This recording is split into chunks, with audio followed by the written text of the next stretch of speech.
गिरगाव चौपाटी येथे राज्यपाल सी.पी. राधाकृष्णन, मुख्यमंत्री एकनाथ शिंदे, केंद्रीय सामाजिक न्याय राज्यमंत्री रामदास आठवले, उपमुख्यमंत्री देवेंद्र फडणवीस यांनी गणेश विसर्जनाच्या वेळी श्री गणेश मूर्तीवर पुष्पवृष्टी करून बाप्पाला निरोप दिला।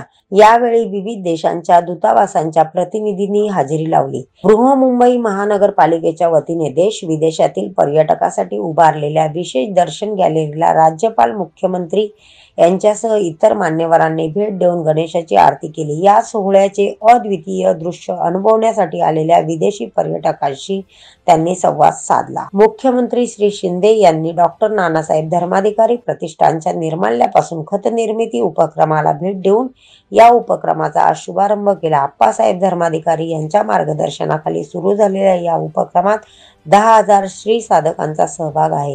हे निश्चितच कौतुकास्पद आहे। पर्यावरणपूरक गणेशोत्सव साजरा करण्यासाठी हा प्रकल्प अत्यंत महत्त्वाचा असून पर्यावरण रक्षणाच्या दिशेने हे सकारात्मक पाऊल आहे, असे मुख्यमंत्री यावेळी म्हणाले।